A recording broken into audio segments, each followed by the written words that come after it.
Queridos irmãos, nós estamos no dia 28 de maio de 2025, hoje na 14ª live com nosso irmão Ricardo Lindemann, fazendo um paralelo do homem, de onde veio para onde vai, com Deus, homem e universo.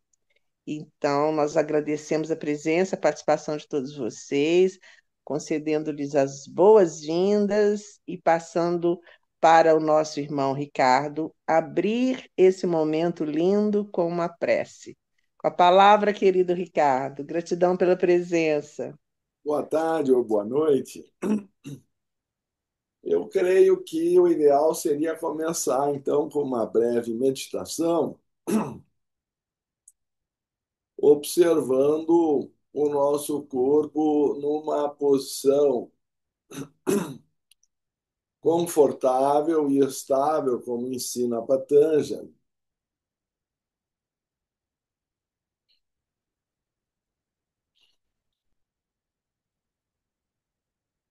Com a coluna ereta e a respiração assim mais livre, serena e profunda.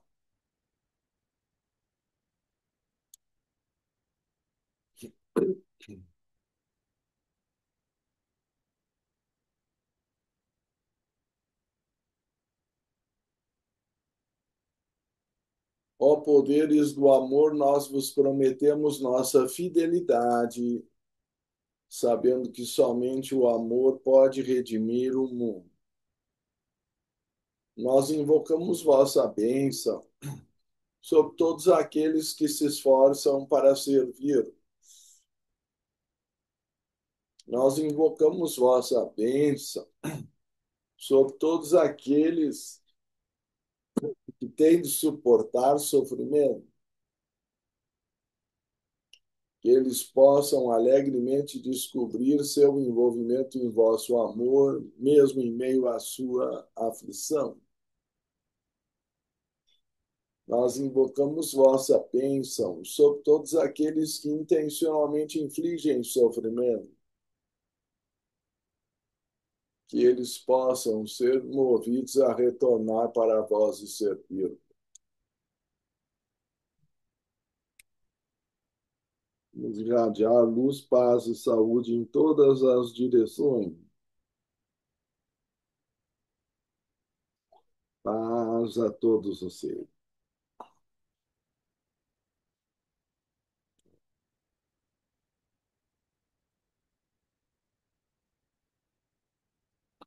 Pois bem, eu andei refletindo também sobre perguntas que chegaram a mim a respeito dessas nossas aulas ou reuniões de estudo, e me pareceu que mereceria talvez algum aprofundamento essa questão de para onde o mundo vai, não é? Porque o título do livro é O Homem, de onde como vem, para onde vai, mas na verdade é o destino da humanidade, ou de talvez todo o planeta Terra, não é verdade? Então eu fiquei aqui com essa questão de como pode o senhor Libbiter afirmar que vai haver no século 27 na Califórnia, eu suponho, ele dá a entender mais ou menos 700 anos naquela ocasião, então eu calculei 2625 como a data mais provável para a fundação da comunidade que vai gerar a sexta raça raiz. Essa talvez, eu não sei, suponho, cada um tem seu gosto, mas de gosto não se discute. Mas é assim que termina o livro, apontando para onde o homem vai. E em seu livro Clarividência, o senhor de Bitter dá outros detalhes. O Luiz Henrique mas não conhecia esse livro. Eu vi que os olhos dele já saltaram ali. Eu tenho a referência, mas eu não adquiri ainda. Foi bom ver a Ah, capa. tá bom. Tá. Nós escolhemos a capa do Olho de Ra. É uma tradução de Fernando Pessoa. Suponho que um livro imperdível, porque se até Fernando Pessoa se deu ao trabalho de traduzi-lo, é preciso compreender que, até onde eu alcanço, ele escolheu os livros que ele iria traduzir, certo? São poucos os livros que Fernando Pessoa traduziu para a língua portuguesa nessa linhagem teosófica. E foram esses livros que o despertaram e tocaram o seu coração para a teosofia, certo? Então, vamos chamar assim, é um fenômeno interessante de ambos os pontos de vista. O ponto de vista de nós, como membros da Sociedade Teosófica, e do ponto de vista do próprio Fernando Pessoa, que vamos dizer, converteu-se ou mostrou-se inclinado ou sensibilizado pela teosofia a partir desses livros. Tá certo? Então, é, um ponto que eu acho que eu não poderia. É interessante que Fernando Pessoa faleceu praticamente no mesmo ano do Leadbeater, um ano depois. Annie Besant faleceu em 1933, Leadbeater em 1934, Fernando Pessoa em 1935, certo? Então, eles representavam mais ou menos uma geração. E nesse livro, que é magnífico, o senhor Leadbeater descreve 6 tipos de clarividência.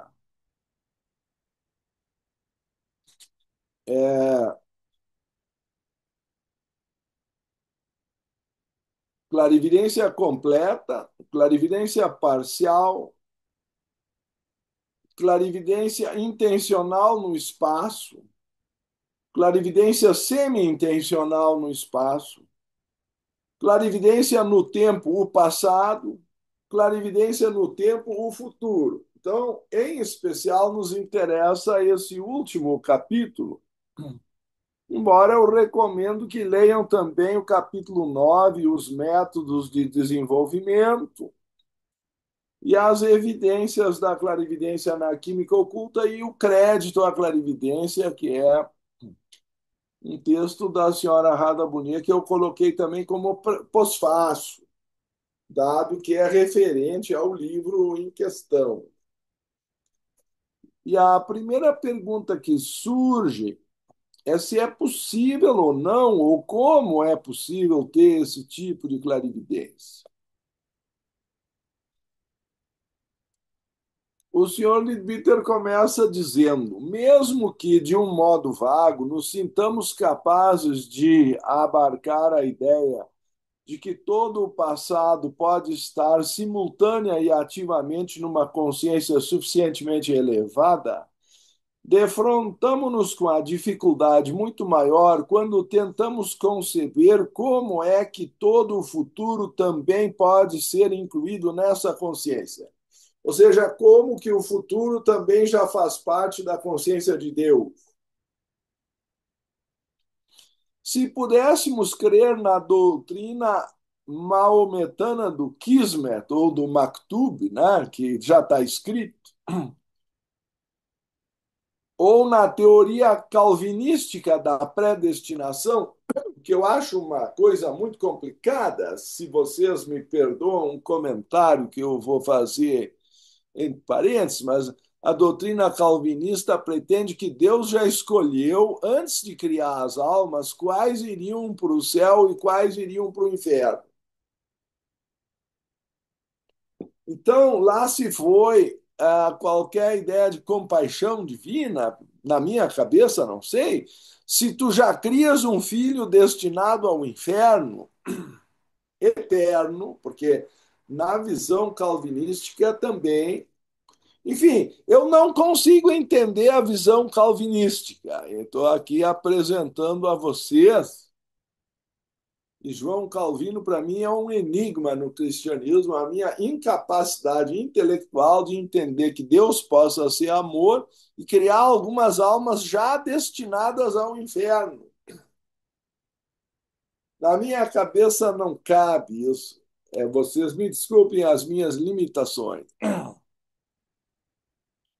A concepção nada teria de difícil. Quer dizer, se tudo tivesse pré-determinado, seria muito fácil, né? Mas, sabendo como sabemos que ambas são deformações da verdade, temos que procurar uma hipótese mais aceitável. Então, o Dr. Time, no seu livro A Ciência do Yoga, ele tenta falar em Krama ou a projeção do, do mundo, né? O processo mundial, como ele chama, mas, ao mesmo tempo, ele dá uma outra interpretação da palavra Dharma como referente às propriedades. E se eu entendi bem, porque aquele raciocínio não é de todo fácil, entendi que no meio de várias variáveis a coisa acaba culminando numa única possibilidade final. E eu comparo isso, na minha mente mais simples, a um jogo de golfe. Então, no jogo de golfe, eu tenho liberdade entre uma tacada e outra, mas num certo momento eu tenho que passar por um certo buraco, uma certa caçapa lá, porque senão eu não vou adiante no jogo. Então, a única coisa garantida é que eu vou ter que chegar naquele buraco. Agora, como isso é uma teia de eventos que envolvem outras pessoas, como, por exemplo, a fundação da comunidade da Sexta Raça Raiz na Califórnia. Quantas almas? 10.000, 100.000? Ou no início que seja, então, 100, 200, 300? Não sei. No início é o mestre, vai casar, vai ter uma esposa, eu suponho, porque ele vai ter que gerar, ao que consta na profecia, aí 12 filhos, que cada um vai ter 12, então aí já vira 144, ou sei lá como é que vai ser isso. As primeiras gerações vão ter que se cruzar ainda, talvez, com seres de fora da comunidade, depois isso vai segregar-se, e o próprio Mahashohan, desculpe, ou o próprio Manu vai se reencarnar bisneto de si mesmo, não sei quantas vezes, até purificar o sangue lá, ou o DNA, como nós chamaríamos hoje, para, sem que haja uma diluição, conseguir imprimir uma certa característica que corresponde ou está dentro do plano divino na consciência do logo solar. Então a coisa vai ficando cada vez mais complicada. O senhor Leadbeater descreve no livro O Homem de Onde Como Vem para Onde Vai, que ele estava analisando as vidas de Ulisses, nome mitológico que é dado à alma de, do coronel Olco. Não sei se vocês leram as vidas de Alcione, as vidas de Erato, as vidas de Orion, e as de Ulisses estão aí no meio, certo? Acho que já expliquei que porque a alma muda de sexo, isso e aquilo, etc., de uma vida para outra, lugar, língua, costumes, vai nascer em outra época, outro continente, outra família. Então ele adotou, em geral, nomes de estrelas para os personagens. Aliás, ao contrário, os personagens são as personalidades. Ele adota para o ator, vamos chamar assim, os nomes de estrelas seriam as almas, né? E analisando as vidas anteriores do Coronel Walcott, ele descobriu que o Coronel Walcott tinha sido o imperador Ashoka na antiga Índia. E que depois de ter vencido algumas batalhas, ele, arrependido com tanta sanguinolência, com tanta, enfim, o resultado de tantas pessoas mortas, ele se converteu ao budismo e resolveu não mais se envolver com batalhas. Não sei bem como é que isso foi, mas ele acabou envolvido na batalha depois. Não sei até que ponto, outros dizem que ele estava numa função mais administrativa na Guerra de Secessão nos Estados Unidos. Mas, independente disso, ele teria ficado um pouco deprimido no final da vida, porque ele não via resultado específico ou destino para a sua vida, mesmo tendo se convertido ao budismo, como se o arrependimento dele por tantas guerras. Enfim, conta o Sr. Leadbeater que um anjo se apresentou a ele para mostrar como seria o resultado das suas ações. Supõe que ele tenha desenvolvido um mérito todo especial por converter a Índia ao budismo, etc. e tal, grande extensão da Índia. Eu espero que vocês conheçam algo da vida do imperador Ashoka, tá? Porque senão eu estou falando aqui um pouco no vazio. Mas basta dizer que a nota de uma rúpia, ou todas as notas, têm alguma menção ao Ashok Pilar, que é o símbolo. São as colunas do imperador Ashoka, que são o símbolo da Índia. Então está estampado no dinheiro deles. Tá certo? Só para vocês terem uma ideia da importância do imperador Ashoka na história dos impérios indianos, nesse caso budista. É, e dessa visão, agora não me perguntem como, o Monsenhor Leadbeater, fazendo análise clarividente, não sei se por psicometria do átomo permanente ou no corpo causal do Coronel Ashoka, do Coronel Walker, mas na vida em que ele estava investigando o imperador Ashoka, ele entrou na imagem da mente do Coronel Walcott, ou melhor, da sua alma, sua alma imortal,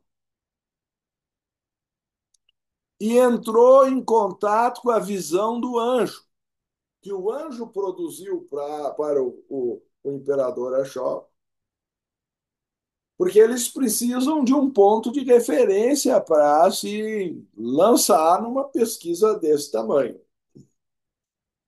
Vale como um bídia, uma semente, vale como alguns chamam no Brasil a ponta do novelo de lã. Ele começa a puxar dali e ele ingressou na visão do anjo e se projetou no século 27, certo? Não me façam pergunta difícil, mas está aqui descrito. E como a TT me leva sempre a viajar para o futuro, nesse caso com muita antecedência, que ela nasceu no mesmo dia do Limiter. Não sei se vocês sabem que eles fazem aniversário em 17 de fevereiro. Então, me digo, meu Deus, onde eu fui amarrar o bode? Mas, enfim, o fato que o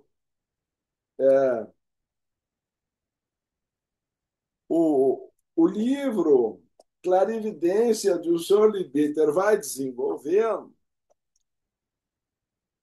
ele prossegue dizendo: talvez ainda haja indivíduos que neguem a possibilidade da previsão, mas isso prova apenas que ignoram a evidência que há sobre o assunto.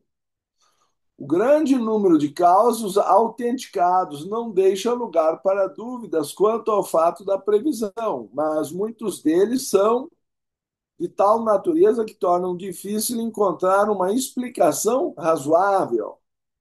É evidente que o eu superior possui certa dose de poder previsor.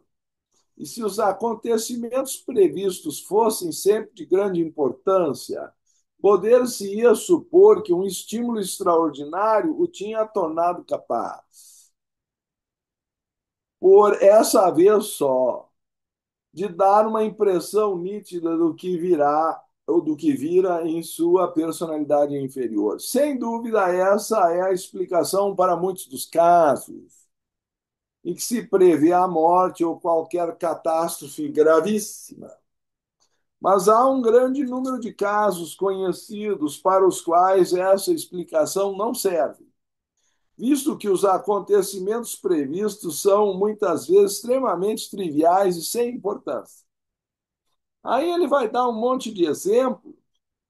Eu acho que aqui não nos cabe entrar nesse detalhe, mas sim o questionamento de se é ou não possível ter uma visão tão detalhada do que virá no século 27. Alguns criticam o livro, dizendo que isso não faria sentido. Mas o senhor Leadbeater diz assim: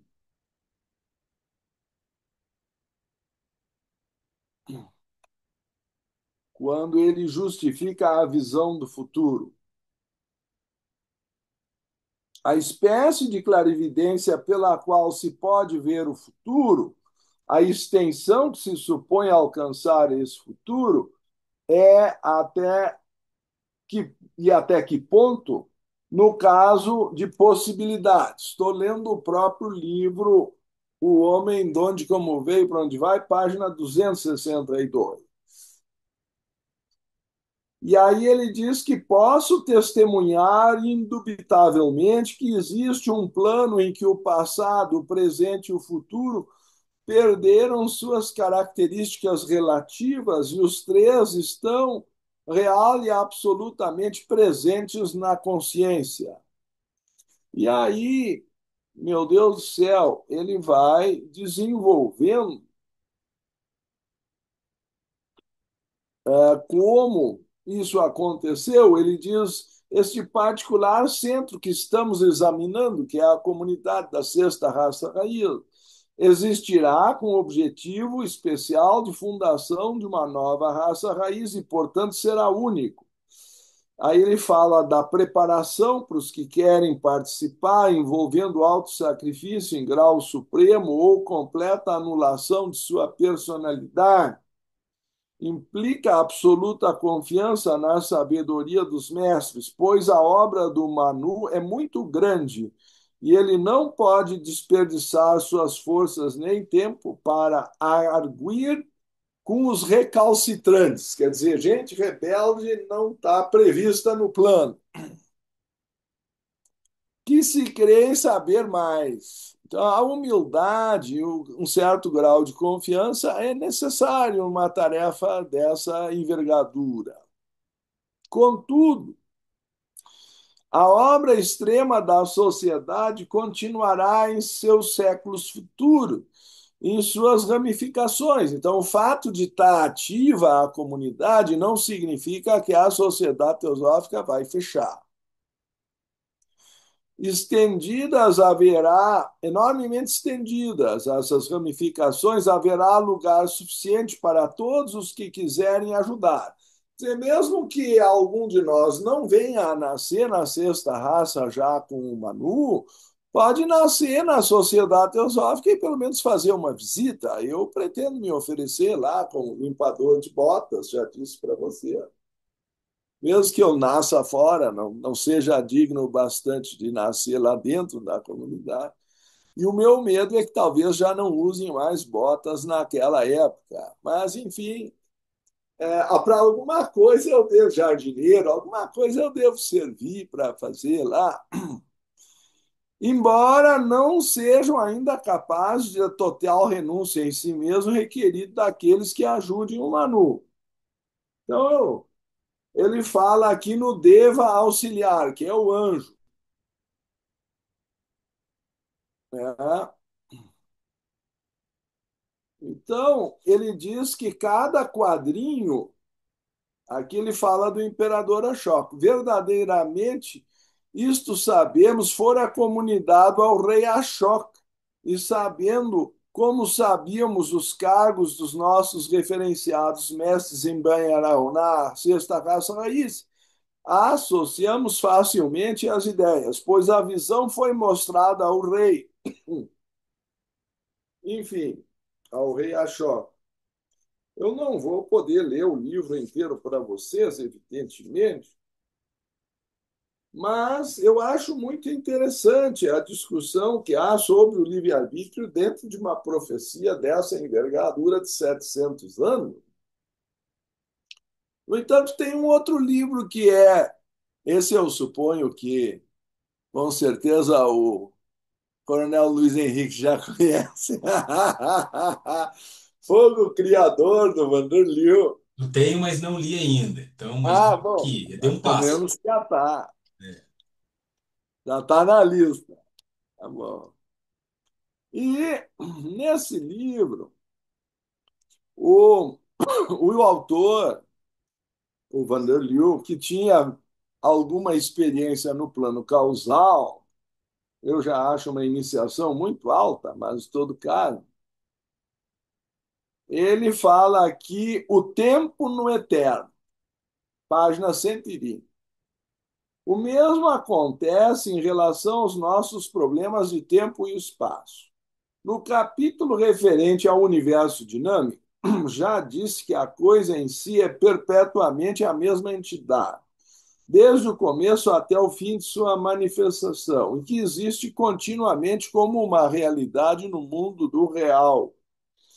Essa realidade é a verdadeira coisa em si, e o que percebemos no mundo imaginário a qualquer momento é apenas ilusória sombra do verdadeiro ser. Até aqui está igualzinho à Caverna de Platão, livro sétimo da República. No mundo do real, tudo quanto no terreno chamamos evolução, mudança ou desenvolvimento está presente como perpétua realidade. Quando no mundo do real consideramos o profundo problema do princípio do tempo, só podemos rir-nos de semelhante problema, pois não é possível perguntar quando o tempo começou. Porque como pode um período que é uma coisa contínua no mundo do real ter princípio ou fim? Lá não experimentamos o princípio nem o fim de um ciclo de evolução, porque tudo está em completa unidade.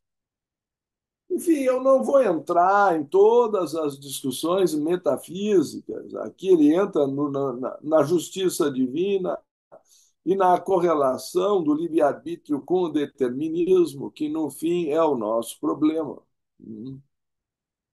Seria talvez um curso por si mesmo. Ele chega até aqui um subcapítulo, Newton e a queda da maçã. Eu sempre digo que tem que dar graças a Deus que o Newton era inglês, porque se fosse brasileiro, caía uma jaca na cabeça dele e acabava toda a teoria. Ah, acabava o próprio Newton ali mesmo. Mas, em suma, o autor propõe que, assim como o Manu é uma espécie de manifestação do princípio do primeiro raio ou da vontade divina, o primeiro aspecto do Logos, e que o Cristo ou o Bodhisattva é uma manifestação do segundo aspecto do Logos, ou que nós chamamos em geral o amor ou o filho, que corresponde ao segundo raio, o amor. Assim, ele pretende que o Mahachohan é o representante do Espírito Santo. E uma das frases mais interessantes que o próprio Mestre Kuthumi lança numa das cartas é que o Espírito Santo, como Paráclito ou Paracleto, se manifestaria então. Aliás, o que o Mestre Kuthumi diz é que o Mahachohan, para o Mahachohan, o futuro é como um livro aberto, certo? Vou ler direto o Senhor da Evolução. O Mahachohan é também o Senhor da Evolução. Como já vimos, tudo quanto na Terra chamamos de crescimento, progresso, mudança ou evolução é a nossa percepção da mente divina e do mundo de Deus e Espírito Santo, cujo representante perante os homens é o Mahashohan. Então, o Mahashohan é um dos seres de alta estatura, tem a sétima iniciação e ocupa esse importante cargo de representante do Espírito Santo na Terra, dentro da hierarquia oculta. Ele é o chefe do Manu, no caso do mestre Moria e do mestre Kuthumi, aos quais se submetiam quando tinham que pedir autorização para algum passo importante na sociedade teosófica, principalmente algum uso de poder. É dito que ele rege os movimentos evolutivos, introduz novos pensamentos dinâmicos e dirige a marcha geral da civilização. E aqui está a frase que eu queria compartilhar com vocês, a página 164. O futuro é para ele um livro aberto. Eu acho essa uma expressão impressionante. Conhece o que há de acontecer e como em determinado momento será completada qualquer parte de um ciclo de evolução.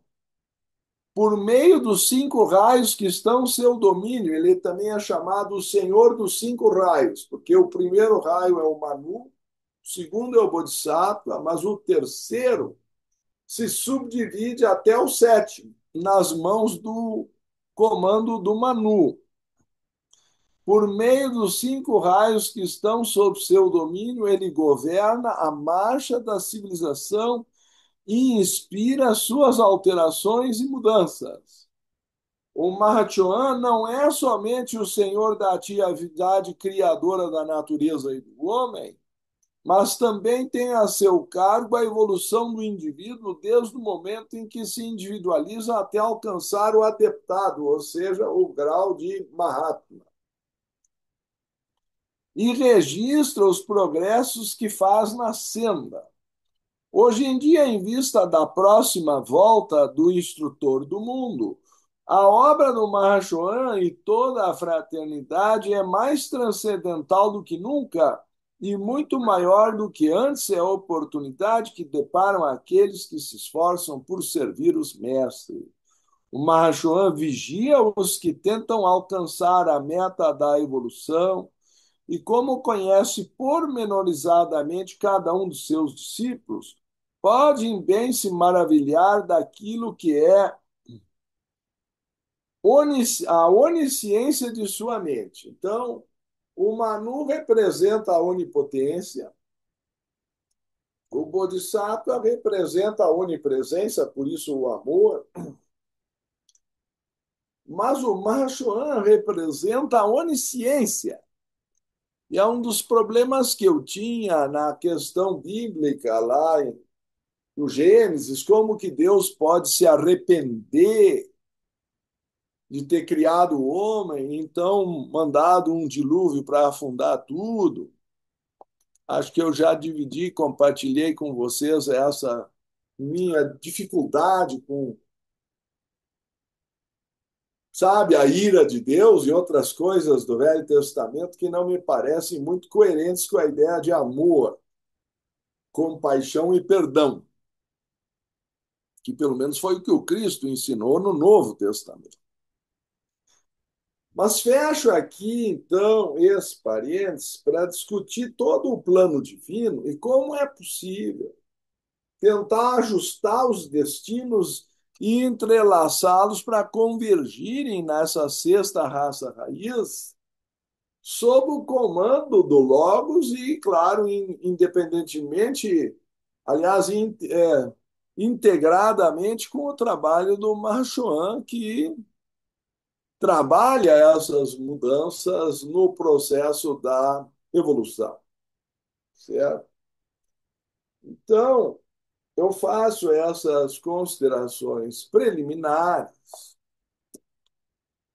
porque é pouco que se há escrito sobre o Mahachohan e sobre o trabalho quase anônimo dele, mas ele representa o poder criador, não é? O terceiro aspecto do Logos, ele é o representante de Brahma, ou do aspecto mais mental do processo evolutivo. E é nisso que está baseada a ideia de que, mesmo que nós tenhamos um certo grau de livre-arbítrio, acho que discutimos aqui também que quando a mônada decidiu passar por um certo gargalo da garrafa, nada poderá impedi-la, mesmo que ela leve a personalidade de arrasto ou com muito sofrimento, porque se essa determinação veio do espírito, ela se cumprirá.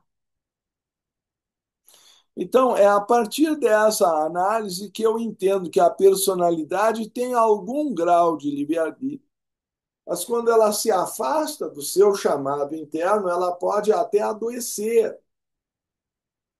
Nós, a doença tem a ver, às vezes, com fatores kármicos do passado, às vezes com resistência ao processo evolutivo perante o futuro. E a pessoa perde um pouco o rumo. E aí o eu superior fecha as torneiras da vitalidade e o órgão respectivo vai adoecer até que a pessoa se submeta ao chamado do seu eu superior e se reharmonize com a sua alma. E aqui eu estou usando pessoa no sentido mesmo de personalidade ou eu inferior, até que ela se submeta à vontade do seu eu superior e, em última instância, de Deus, seja feita a sua vontade, assim na terra como no céu. E, se for o caso, não é? A Bhagavad Gita vai mais longe e diz até que é preferível morrer no cumprimento do próprio Dharma do que cumprir o Dharma alheio, fugir da própria missão. Nós estamos estudando isso às terças-feiras. Chegamos isso, portanto, ontem à noite. São passagens que eu considero enigmáticas, mas que nós deveríamos tentar investigar dentro do nosso coração, porque a figura do Mahachohan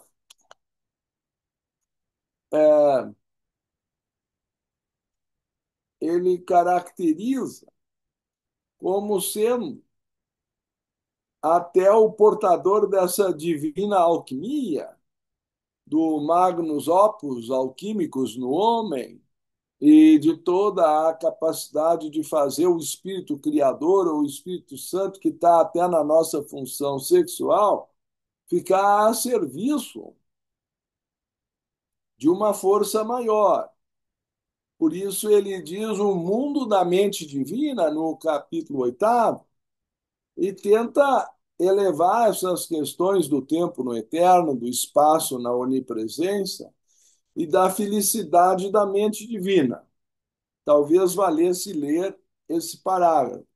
Não há felicidade mais viva e exultante do que a que se experimenta no mundo do real e a sensação de oniabarcante e liberdade, de ilimitada expansão numa mente que é a realidade de tudo quando chamamos no universo, e o continente de todas as vidas infunde tão suprema bem-aventurança que, experimentada uma só vez sequer, nada mais pode importar-nos no futuro, nem nada é capaz de invalidar. Então, uma vez que a pessoa obtém o êxtase ou o samadhi nesse nível, uma vez, ela se transforma, ela se santifica, porque ela abre um canal de comunicação, ela entra em sintonia com uma grandeza que aparece na Bhagavad Gita, inclusive ali de forma que a Arjuna não consegue suportar a visão que teve, porque primeiro ele implorou para Krishna lhe abrir o olho espiritual, depois ele implora para fechar, o que deveria fazer, porque ele não estava aguentando o que ele via. Então, essa é a grandiosidade da teosofia ou divina experiência. Esta é a interna experiência positiva das realidades da mente divina. Nem as teorias, nem as sutilezas dialéticas, nem o cinismo ou o ceticismo são capazes de afetar um mínimo dessa experiência. A teosofia é a experiência do eterno, a perpétua realidade. É a experiência da mente divina, a experiência do mundo de Deus, Espírito Santo. E aí ele vai, desde como pensamos, ou temos lampejos de intuição, até os graus, suponho, de treinamento da mente, para começar a desenvolver essa inspiração superior e, por que não, a própria clarividência. Então, ele faz aqui uma comparação entre o Manu, que seria o mestre Moria, e o Mahachohan. Essa união não existe somente em relação à à segunda pessoa da Trindade, que é o instrutor do mundo, o Bodhisattva ou o Filho. Assim como o instrutor do mundo é um alto oficial da grande fraternidade de seres super-humanos, e assim como, por meio do instrutor do mundo, é o Cristo cósmico, o Filho de Deus, mais acessível ao homem terreno, assim também há na grande fraternidade os que analogamente representam, estão em unidade com a primeira e a terceira pessoa da Trindade. O Manu, tal como é conhecido na filosofia religiosa do hinduísmo, é a encarnação do primeiro Logos. O ensino cristão de Adão, o primeiro homem, o pai da raça humana, é similar à doutrina hinduísta do Manu, que é sempre o pai da raça humana e, como tal, representa a Deus Pai, o primeiro Logos. Finalmente, então, cada raça, isso é importante que se saiba, se é que não ficou claro até agora, das 7 raças raízes que estamos enumerando no plano de evolução do planeta Terra ou de qualquer globo, haverá sempre um Manu que é o pai daquela raça. E todos os seus membros são descendentes de primeira, segunda ou enésima geração daquele Manu. Nisso nós também somos literalmente todos irmãos. Ou pelo menos primos, não sei como é que vocês vão chamar isso.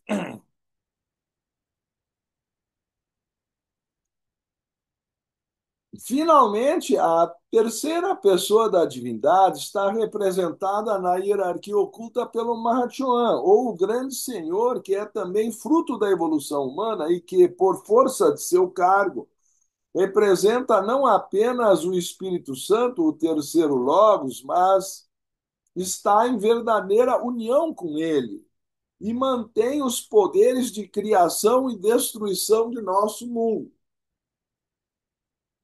Então, existem inteligências espirituais de muito elevado calibre, conectadas à mente divina, que governam o governo interno do mundo e a manifestação da evolução dos seres humanos nesse planeta.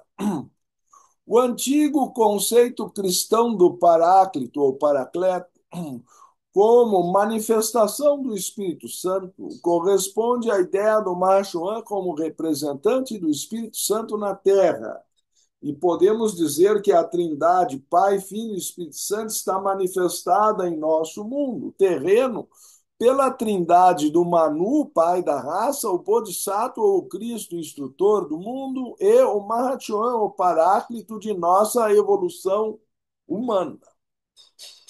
Superior a essa trindade de excelsos seres destinados ao nosso mundo físico, há outra na qual o rei, agora está falando no iniciador único, que nós chamamos de Sanat Kumara, na Índia, que veio de Vênus, nós lemos a chegada dele também no curso, representa o Pai, o Senhor Buda, o Filho e o Mahashohan, o Espírito Santo. Então, em qualquer caso, o terceiro raio, o Espírito Santo, é representado pelo Mahashohan. Sobre este particular, o leitor encontrará maiores e mais informações no capítulo 12 do livro de Charles Webster Leadbeater, intitulado Os Mestres e a Senda. Certo?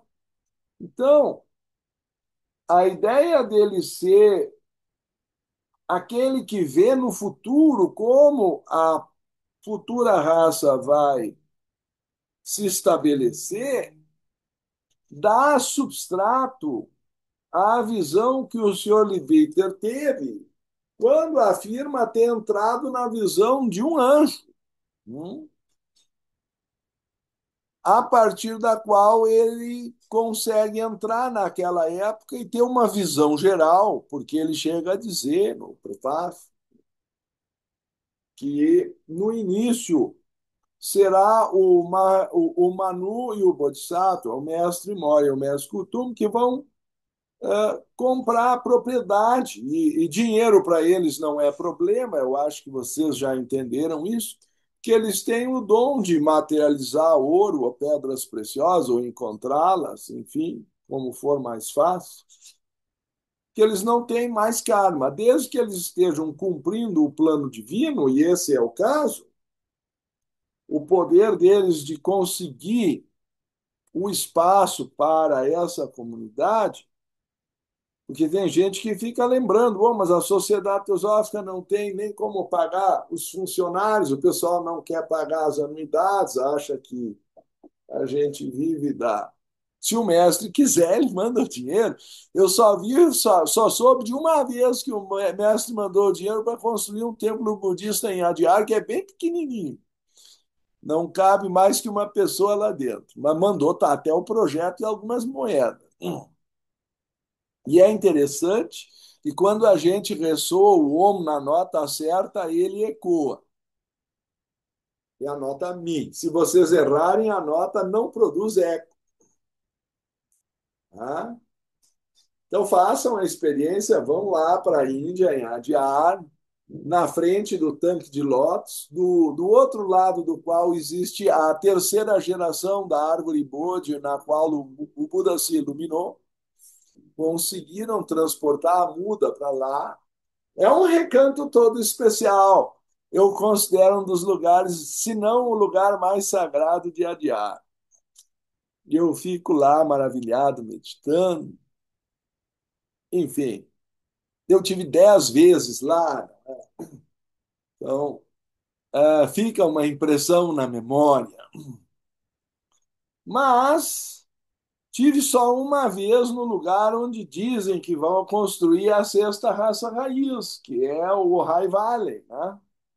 No lugar, eu suponho, em que o Krishnamurti teve a sua experiência de terceira iniciação com a visão do Buda e do Cristo, e depois, onde ele mesmo morreu, o Mahasamadhi é um lugar que fica em Mantar.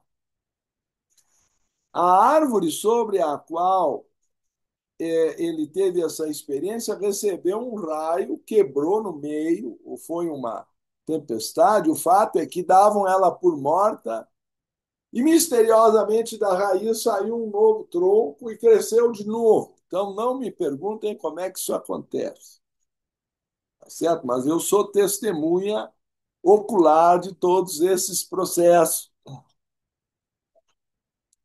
E o ponto essencial que eu vejo é que as almas estão sendo selecionadas para chegar lá, ou mesmo que não cheguem, se vale como prêmio consolação se a gente conseguir levar para outra encarnação a memória de que nesse lugar o mestre Mora e o mestre Kuthumi vão estar morando, a gente dá um jeitinho de ir, nem que seja de patinete, nadando. Se tiver que atravessar um oceano, a gente agarra uma tartaruga e vai. Tá? Ela leva a gente. Mas, de um jeito ou do outro, se a gente souber onde é, a gente chega lá. Eu gosto muito da maneira como ele descreve o início da sexta raça raiz. Então, ele descreve assim.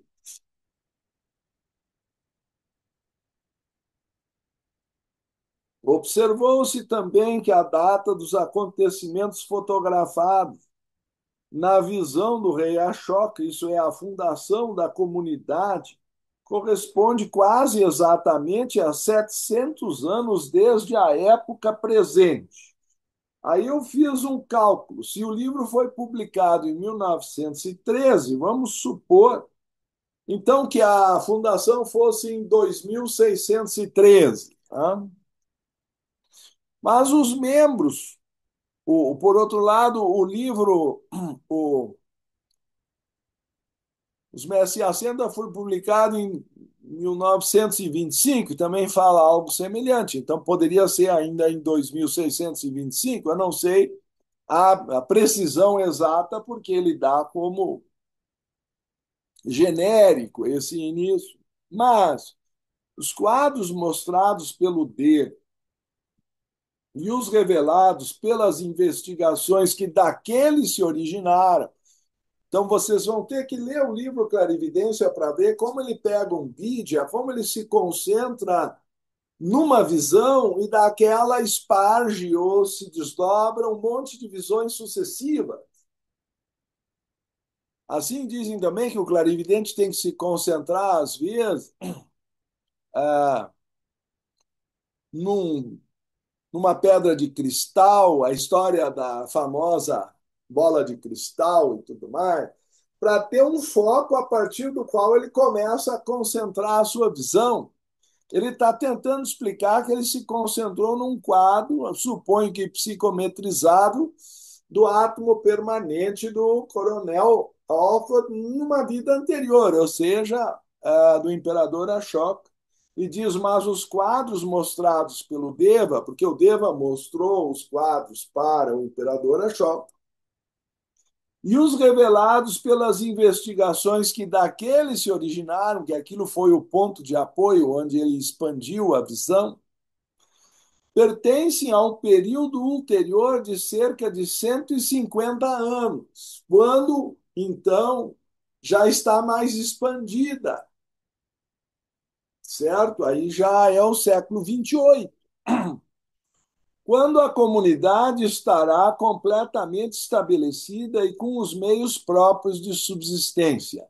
Isso eu detalhei alguma coisa para vocês de como é que eles não vão ter mais doenças nessa época, ou vão ter aquele aparelho que faz que eu comparei com a internet, não é? Que faz a publicação das notícias já em casa.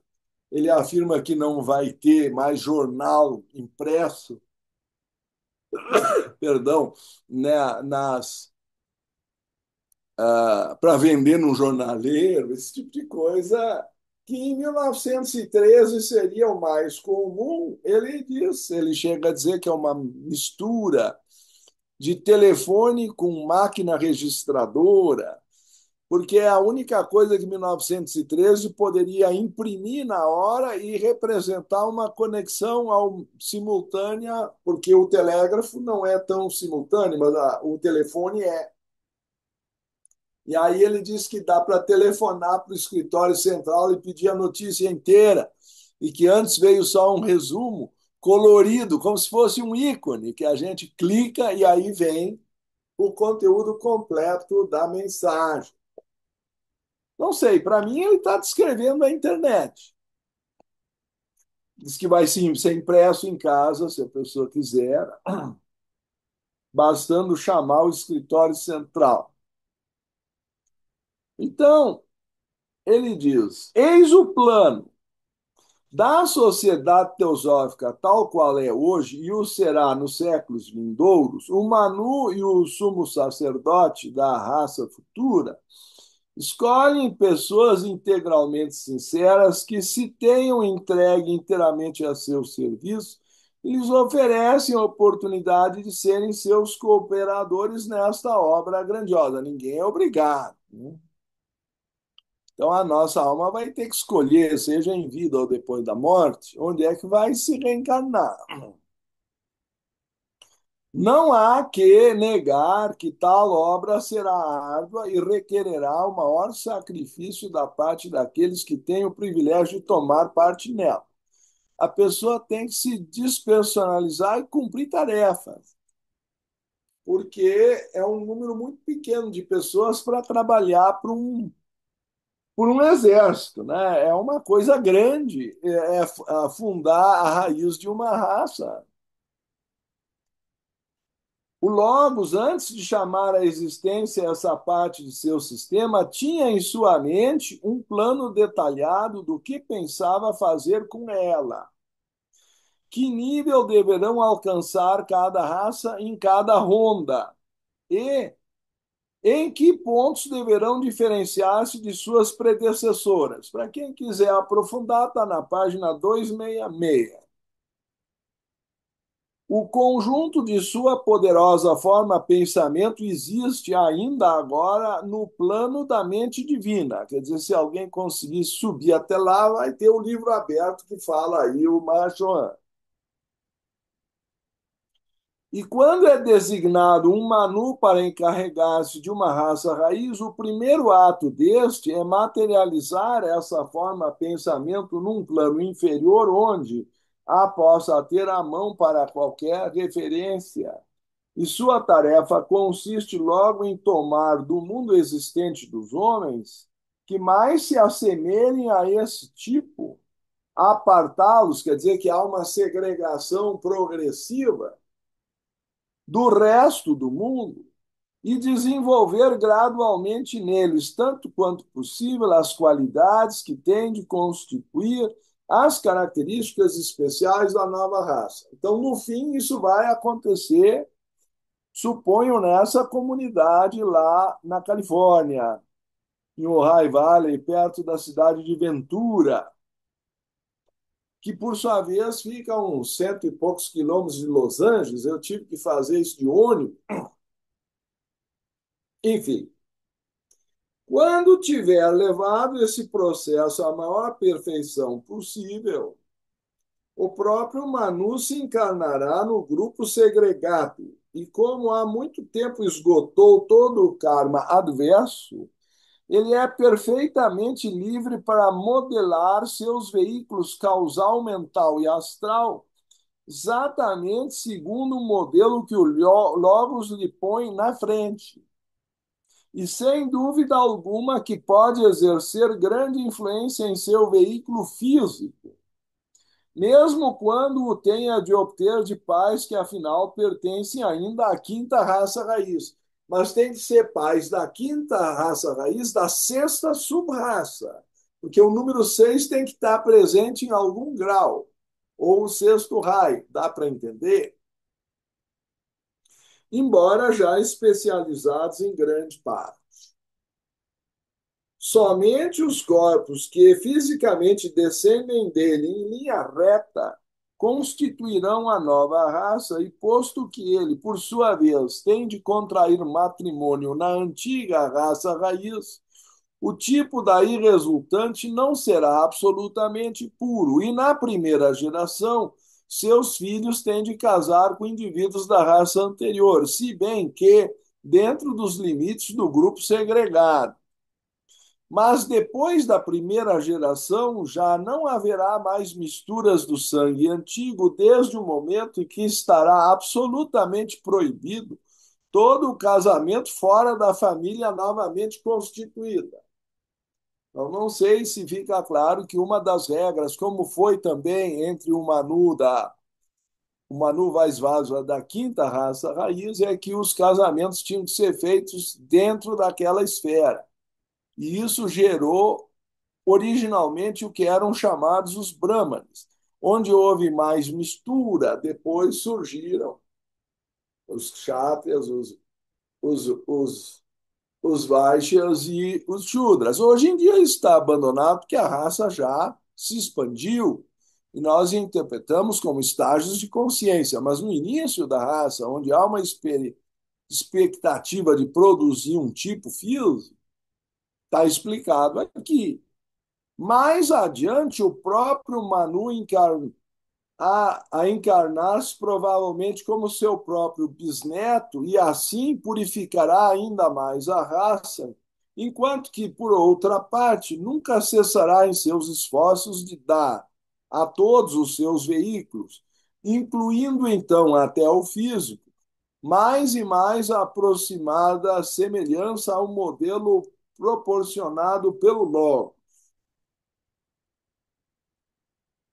Em resumo, ele diz: o homem que participar dessa obra não deverá viver para si, mas para a raça, isso é, século após século. Então, ele cria um vínculo de nascer naquele trabalho.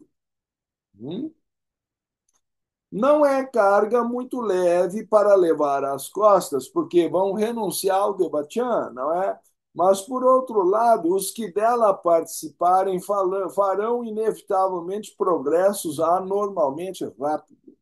E não só terão a glória de tomar parte principal na evolução da humanidade, mas também o inestimável privilégio de trabalhar durante muitíssimas vidas sob a direção física imediata dos mestres que tanto amam. Então, isso é uma situação incomum, porque vocês entendem que passam milhares ou milhões de anos entre uma raça e outra. Então, essa oportunidade é rara. Mas, enfim, eu estou apenas lendo as profecias, tal qual se pretende explicar por que da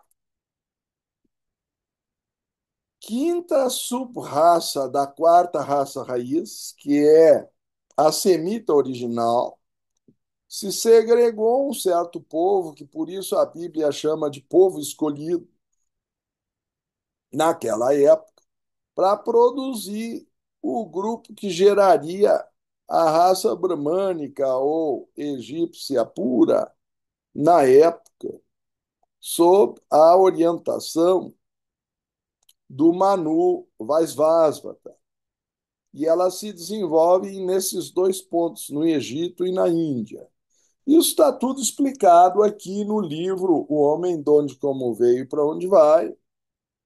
E depois vocês vão ver que das instruções que o Manu e seus condiscípulos, e, aliás, discípulos e também do Bodhisattva surgiram o yoga e mais tarde, pelo segundo raio, como uma compensação, o budismo, e ainda mais tarde Shankaracharya vai dar o Vedanta. Então tem uma linhagem sucessiva que vai aprimorando o ensinamento que chegou até nós no Ocidente mais recentemente por meio da Sociedade Teosófica, pelo menos como vanguarda para abrir caminho. Hoje, graças a Deus, tem outros caminhos abertos aí, pelos quais vocês podem ter conexão direta, eu suponho, pelo menos com a tradição, os textos, e foi o motivo até da minha tese de doutorado aí em Juiz de Fora. E o meu professor orientador era um hinduísta, né? Ou pelo menos de origem indiana. Ele nasceu na Índia. E eu acho que com isso a gente vai levando adiante, mantendo vivo o ensinamento e desenvolvendo, dentro do possível no nosso estágio evolutivo, uma conexão com o plano divino e a mente divina. Não sei se a TT gostaria de acrescentar alguma coisa. Ricardo, quando você estava dizendo da possibilidade da gente encontrar-se com o mestre, a minha santa ilusão quando eu cheguei no Tibete, em Lhasa, bem com o livro Os Mestres e a Seda debaixo do braço, eu perguntei para os lamas, que me hospedaram, vocês podiam me ajudar a indicar o caminho onde eles viviam. Ricardo, nunca tinha ouvido falar em mestre Gotumi na vida. Eu tinha certeza de que ali eu estaria num ambiente propício, mas não, me enganei. Eu contei para vocês que outro dia assisti do Peter Finch de novo aquele filme Lost Horizon, O Horizonte Perdido. Não, Ah, isso dá para encontrar no YouTube. Uhum.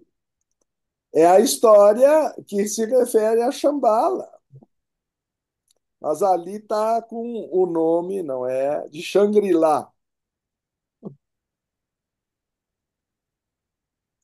eu Enfim, é sei que uma dessas lendas que virou filme ocidental, não é?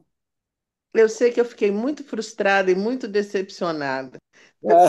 Mas, Tetê. Sim, Ricardo, eu lamento que eu imaginei diferente. Bom, realmente o Subramanian foi lá, não é? Aya, eu acho que foi o Subramanian. Teria que pegar o livro ali para dar o nome exato, mas o fato é que nas cartas dos mestres de sabedoria de Najadá, no pós-fácil, tem o relato desse senhor que atravessou a pé a fronteira do Siquim, acho que tu deve ter lido, Sim, até que ele viu o mestre no grande cavalo branco, na fronteira. E as peripécias que ele passa para conseguir chegar nesse lugar é uma coisa desesperadora. E ele caminha a esmo sem saber em que direção ele vai. E ele dá o relato de que o mestre veio a cavalo na direção dele e fez algumas inquirições. A gente até poderia estudar esse relato numa outra reunião. O que que tu acha? sim, maravilhoso. É, porque assim também o Coronel Olcott visitou o Rishi Agastya, ou como seria o Senhor dos Nilgiris, chamado também no, nas cartas dos mestres, aliás, em alguns textos com o pseudônimo de Old Gentleman, que nas cartas, aliás, nas Vidas de Alcione é descrito com o nome de Mestre Júpiter, porque Júpiter atribui geralmente um planeta ou um astro a cada um deles, que é o regente da Índia, e que o Subarral levou pessoalmente, então, o Coronel Walcott a conhecê-lo. Foi na casa dele. Isso está escrito no diário do Coronel Walcott. Só que mais tarde o Coronel Walcott resolveu voltar lá pessoalmente, sozinho, sem o Subarral. O que tu acha que aconteceu? Deu uma de TT, não conseguiu nem encontrar a porta. Ficou girando em círculos no meio da floresta. É dito que eles têm domínio sobre certos elementais e anjos que criam um maiá, uma ilusão, em que a pessoa vai lá e não acha nada. O mesmo acontece também nesse filme de Shangri-La. Vocês têm que dar uma olhada nesse filme. Se chama em inglês The Lost Horizon, O Horizonte Perdido. Eu E assisti a procurem esse de filme. preferência, eu suponho, a versão dublada, porque, a menos que saibam bem o inglês, poderão ter alguma dificuldade. E a versão que eu recomendo é a do Peter Finch, de 1973, porque a mais antiga, em preto e branco, acho que vocês vão reclamar.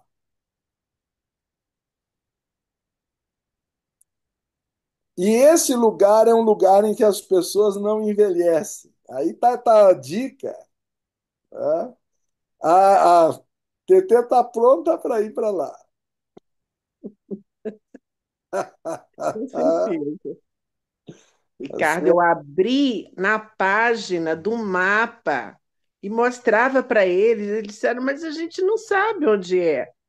Mas Mas é tu por sabes aqui. onde é que está aquele mapa que eu encontrei? Aliás, foi com a ajuda de um amigo argentino.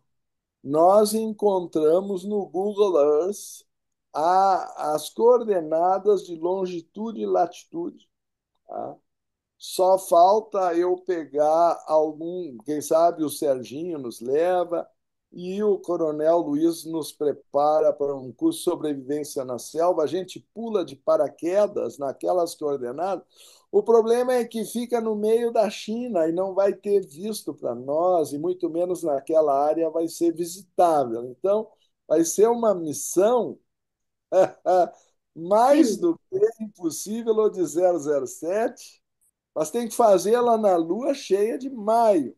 Agora tem que esperar mais um ano para fazer o voo. Ricardo, eu fui na lua cheia de maio, Ricardo. Só que Ah, pediu, levou. É, o tá Gil certo. levou, só que eu fui para Lhasa, capital do Tibete. Mas ainda é longe de lá. Sim, longe, eu não fui para esse lugar que você está Eu indicando. entrei no Google Earth e encontrei aquele desenho dos rios e encontrei uma pedra que parece ser o altar. É impressionante a semelhança. Só que o Vamos livro lá, do Peter é de 1925. dá para a gente ir, dá tempo. Então, essa tarefa eu passo para o Coronel Luiz Henrique. Vamos lá, gente, vamos Fazer a embora. logística da viagem, saltar lá no meio, não sei como, ele vai ter que arranjar os amigos da Fábia. Sem condições. No máximo, eu vou fazer o resumo da viagem, entendeu? Eu faço o resumo do relato da viagem, no máximo. Mas a viagem feita pelo Subramanian está relatada, certo? A gente pode estudá-la se quiser, e aí a gente vai elencando as semelhanças que há com os contos anteriores, porque encontrar o mestre fisicamente é uma dificuldade. Ah, o Samuel disse que também vai. Você já tem alguns se candidatando para a viagem. Ricardo, mas Tu não olha, viste aquela história dela pegar o trem que estava indo para lá e vários teósofos resolveram ir junto e, numa certa altura, o vagão que estava a maioria se desligou do resto e a Blavatsky acabou indo sozinha com meia dúzia. Tu já leste aquilo? não, Mas tem. Então, para chegar perto deles não é bem assim. Por quê? Porque eles não despertam em nós só o que há de bom. tem de Eles são tudo. uma espécie de fermento, uma espécie de adubo, e chegando perto deles, vocês entendem? Não fosse assim, não haveria tantas pessoas que odiariam o Cristo na sua época, não haveria um Judas que o trairia. E olha que aqueles 12 foram escolhidos. Mas ele não acorda só o que há de bom, então ele tem que selecionar de quem ele vai se aproximar em favor daqueles que desejam conhecê-lo. Por isso que tem todas as provações prévias. As pessoas têm dificuldade de entender isto. Na presença da aura dele, só o que há de bom em nós floresce. O problema é quando nós, por algum motivo, nos afastamos da aura dele. Não é possível ficar o tempo todo em cima. Aí as forças do outro lado atuam sobre os elementais da nossa aura agora revitalizados e nos fazem despertar pensamentos e desejos estranhos, sobre os quais, em geral, nós ainda não temos controle. Por isso que a pessoa tem que adquirir o autodomínio e o autoconhecimento antes. E esse é o trabalho que, em geral, as pessoas não querem fazer. Elas não querem fazer a purificação prévia, elas já querem o resultado do bolo com cereja em cima e tudo, mas não querem fazer o bolo, ter o mérito e a preparação necessária. Por isso que o senhor Lidditer, no último capítulo, fala do esforço a ser feito, de como se preparar, dos três métodos de reencarnação para chegar lá no momento oportuno, porque se chegar no século errado, vocês entenderam, esse é o problema das viagens no tempo, né? O pessoal erra a data. Esses filmes são muito divertidos, e aí dá a maior zebra. Tem que ter mérito para chegar na hora que eles estão lá. Se chegar 50 anos antes ou 50 anos depois, já vai dar problema. Depois ainda tem a vantagem de pegar os descendentes, que provavelmente serão discípulos dele. Mas se chegar antes, tchan, morre e não enxerga nada. E aí? Estamos na mesma situação agora que estaríamos lá. Por isso que é pelo trabalho que nós sintonizamos com eles. A presença física é uma mera consequência da afinidade espiritual. Ok? Mas muda tudo. Aí acelera mais ainda o karma, né? Mas tu poder ser neto, bisneto, ou sei lá quantas gerações dele, ou ter algum contato com ele, e o livro diz que mesmo que eu não nasça dentro da comunidade, mas venha a conhecer a sociedade teosófica, que vai descrever aí essa profecia, se a pessoa com toda essa informação não cair a ficha de que o homem está lá, aí dá para ir, é o que eu disse, nem que seja de patinete, chegar lá e conhecê-lo. O que tu acha? Nem que seja para limpar as botas, Sim, eu sei entregar que. leite. Eu não sei se eles vão ser veganos, aí eu já estou com a segunda bola fora. Mas, enfim, Não, estou eu peguei tentando uma arranjar um atmosfera onde pretexto. eu estava a 9.000 pés de altitude, Ah, sem ar, tubo de balão de oxigênio, homeopatia. Eu estava paramentada para poder chegar até eles e não consegui, acredita? pois é desse jeito. Se vocês pegarem essa gravura do desfiladeiro do Tibete e forem mais adiante, quando no capítulo sobre o Vesak tem o mapa do diagrama 10, onde o ritual acontece na lua cheia, a página 345, é possível encontrar esse desenho no Google Earth como fato real. Agora, se ele copiou de algum mapa tibetano da época ou não, eu não tenho como saber. O fato é que está lá. Isso aqui existe.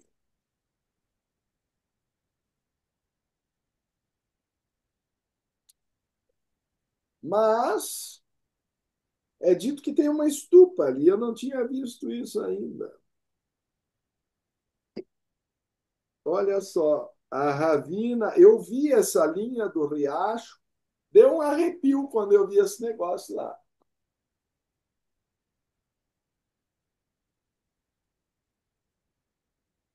Enfim, não quero tirar o sono de você.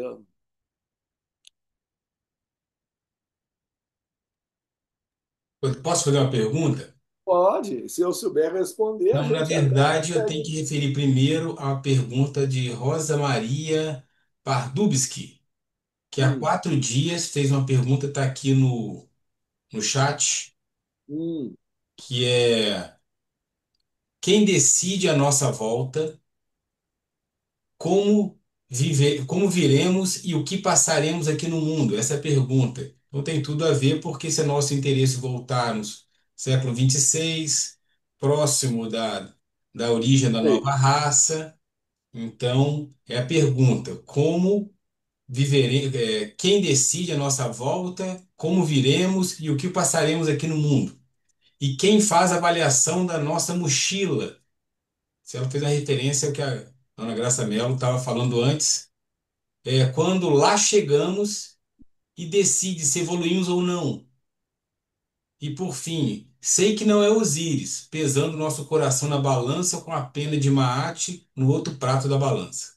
Essa é a pergunta que chegou há 4 dias. Bom, o nome esotérico ou tradicional dos quatro Devarajas ou Maharajas, os senhores do karma, são Dhritarashtra, Kuvera, Virudaka e Virupaksha. Cada um é senhor de um dos quatro elementos. Dhritarashtra é o senhor do ar, Virupaksha é o senhor do fogo, Virudaka é o senhor da água e Kuvera é o senhor da terra. Esses quatro elementos constituem a nossa personalidade astrologicamente. Aí vamos ter que fazer um mapa astral, tem toda essa história. Cada planeta está em terra, em fogo, em ar. Eu suponho que vocês conheçam um mínimo de astrologia para entender o que são os quatro elementos no zodíaco. Agora, nós temos créditos e débitos que já aparecem no momento do nosso nascimento. Onde tem uma quadratura, tem um débito. Onde tem um trígono, tem um crédito. Nós vamos ter que encaixar o nosso mapa de tal forma, porque aquilo ali são as cartas que vieram na mão do nosso baralho, certo? Dessa vez, a mão do baralho é esta. Eu vou fazer o melhor jogo possível com o que me foi dado pelo karma. Vejam que os mestres só podem, dentro das cartas, jogar, mas eles não podem. Nos dá o destino que simplesmente nós queremos, é dentro do que nós merecemos. Quem fornece as cartas somos nós, eles podem só trabalhar o conjunto do material kármico oferecido. Se eu tenho muitas dívidas, eu não vou conseguir um, um nascimento esplendoroso na vida seguinte. Dá para entender isso? Se eu sair dessa encarnação com dívida, é garantia que na próxima a situação poderá ser pior. Se eu fizer o melhor possível nessa encarnação, é de se esperar que na próxima tenha material para algo melhor. Aqui nesse livro está sendo dado dicas de como se preparar para nascer lá. Isso não é um livro comum. Agora, eu não estou dizendo que seja fácil. Assim, existem livros, que eu nem sei se estão confiáveis, que prometem para vocês ganhar na loteria. Aí tem que fazer, às vezes, uma aposta de um bolão lá, com não sei quantas probabilidades. Eu não vou entrar nesse mérito. Mas, se eu criar as condições de afinidade com o mestre, eu cedo ou tarde chegarei aos seus pés. Essa é uma pergunta feita na carta número 6 ao mestre Kuthumi, e ele responde. E chega a dizer que o Bhavani Shankar tinha conseguido chegar aos pés dele, assim como esse Ayer também conseguiu. E ele diz: pergunte a ele, porque ele sabe o caminho. Pronto. Agora, tudo isso exige uma longa preparação, certo? E a preparação é de virtudes, a preparação é de boas ações. O mestre chega a dizer, na carta ao Lidbiter, faça as boas ações em nome da humanidade, segundo as nossas regras, e viva e tal, etc., assim, assado. Coloque a humanidade acima dos teus interesses, papapá, papapá, e terás Uhum. forçado o mestre a aceitá-lo. Então, é uma lei kármica. Se eu viver. Não sei se vocês viram aquele filme O Quarto Rei Mago, viste? Pois é, ele E criou vi. condições nas quais ele atraiu o Cristo para si. Ele sempre chegava atrasado, não é? Eu não vou dar o seu spoiler da história. Vocês têm que assistir o filme. Mas ele foi repetindo tudo que o Cristo fazia. O quarto homem sábio. É, isso. Em inglês é The Fourth Wise Man. É isso mesmo, o quarto rei sábio. Mas, na verdade, ele funciona como um quarto rei mago, né? Para entender o que está acontecendo. É para ser que ele devia ser canceriano, ele foi o rei mago, chegou atrasado, certo? Pessoal meio despistado no tempo, tal. Os outros chegaram na hora, viram o Cristo nascer, deram as oferendas lá do ouro, da mirra e do incenso, assim conta a história. Mas o quarto chegou atrasado e pior, procurou no palácio em vez de procurar na manjedoura, porque achava que o enviado de Deus tinha que nascer num palácio. Então ele já começou com a concepção errada e procurou no lugar errado. A dica está sendo dada no livro para a gente procurar o lugar certo. Ricardo, Sim, eu vou aproveitar a oportunidade para te dar, para dar um depoimento público. Eu acho que eu nunca te contei isso. Olha só, na minha estada ali no Tibete durante aqueles dias, aconteceu comigo um fenômeno. Eu me identifiquei tanto com o local, mas tanto, que eu tive uma tremenda dificuldade de voltar para o Ocidente. Uma dificuldade tamanha, mas tão grande, que quando eu voltei, que eu cheguei no aeroporto e liguei para o professor Murilo Nunes, comentei com ele o que estava se passando comigo. Para quem não sabe, Murilo Nunes foi presidente da Sociedade era Teosófica. monge budista de quatro, três ou quatro linhas. Isso. E ele era. Eu liguei para ele no Rio de Janeiro e comentei com ele que eu estava voltando, mas que eu não estava ainda voltada, eu não estava no Brasil. Ele então me recomendou que eu fizesse um retiro, voltando, chegando na minha cidade, por pelo mínimo 40 dias, para tentar chegar e voltar mesmo. Eu fiz um trabalho hercúleo comigo para chegar e encarar de volta a realidade que eu havia deixado aqui. Então, hoje, tendo eu conhecido mais do inconsciente, estudado um pouco mais e de outras encarnações, para mim hoje é muito claro. Ali eu tenho uma vida para trás, É, porque a identidade foi tremenda, muito maior lá do que aqui. tu me faz lembrar a primeira vez que eu fui para a Índia e encontrei lá dentro do templo um Buda de prata. Acho que eu já contei para vocês, cada vez que eu passava na frente, arrepiava todo o meu corpo e a minha alma saía uma felicidade não sei da onde. Uhum. E eu perguntei para o doutor Murilo e para outros estudantes de budismo como o Dalai Lama estava lá, foi a época que eu o conheci.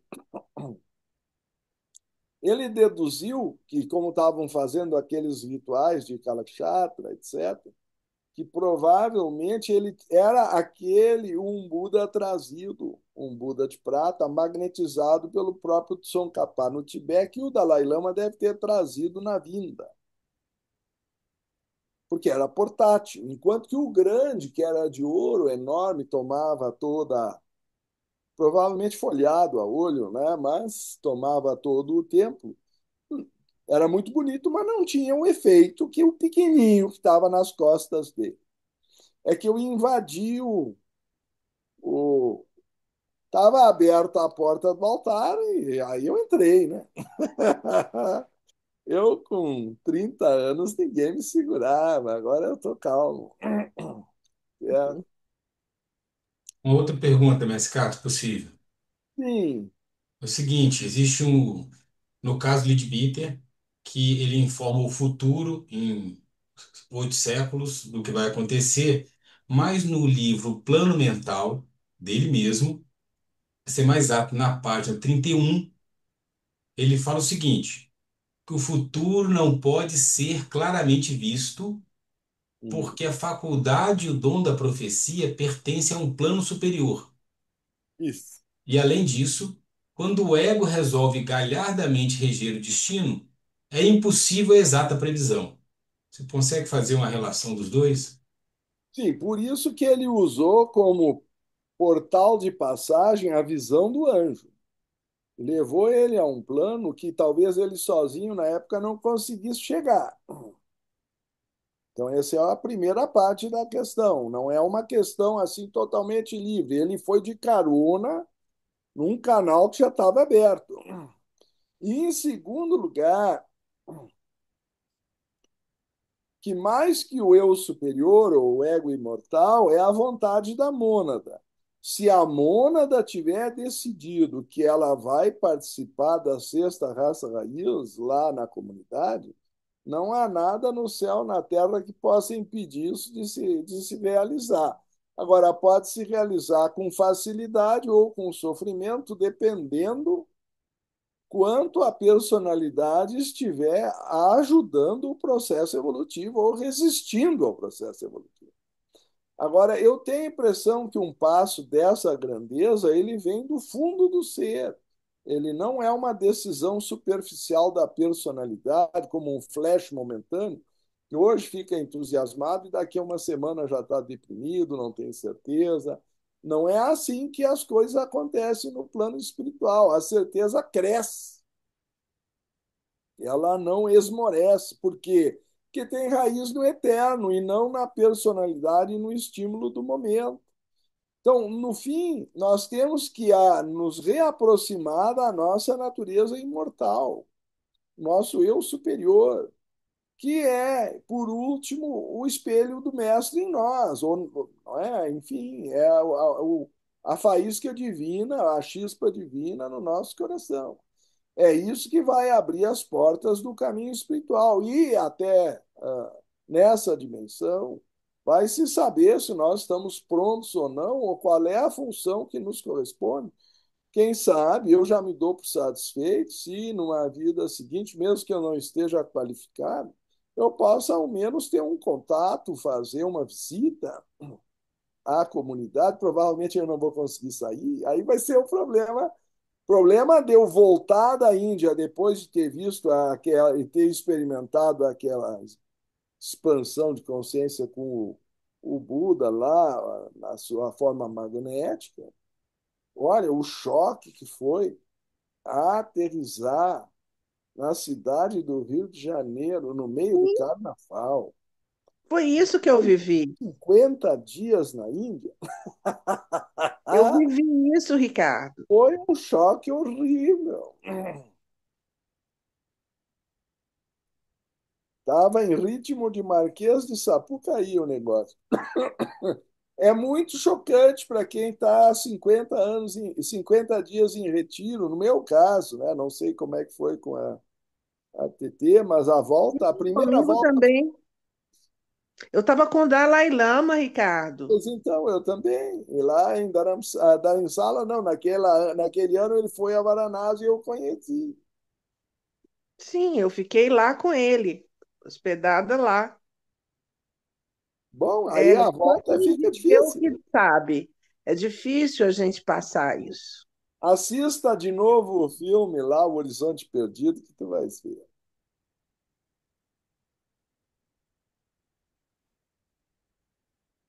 Eu não sei se eu passei muito do horário ou se me empolguei. Ricardo, vamos deixar para a próxima. Quem Uhum. estiver empolgado além de nós, aguarde a empolgação e deixa na caixinha para a próxima semana, porque nós já estamos a 20 minutos das 20 horas. Claro, E estamos entrando no horário da sessão nacional agora na live das 19h30. pois é. Semana que vem nós estaremos juntos. Aborde esse tema, Ricardo. Eu vou aprofundar essa questão da visita lá, do discípulo ao mestre, ok? Ok. Então vamos fechar com uma prece? Por favor. Você faça. Podemos, então, sentar numa posição estável e confortável, com a coluna ereta e a respiração suave e profunda.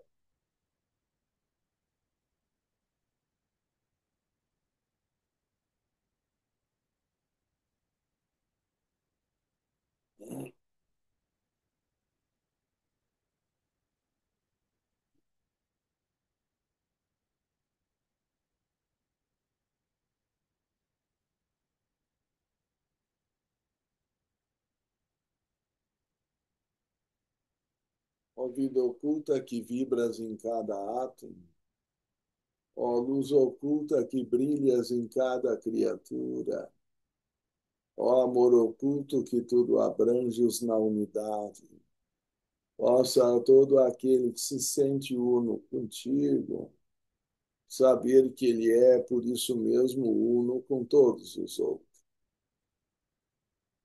Vamos irradiar luz, paz e saúde em todas as direções, ao Oriente, ao Ocidente, ao Norte, ao Sul, ao Zênite e ao Nadir. Que todos os seres sejam felizes, que todos os seres sejam de todos, paz a todos os seres.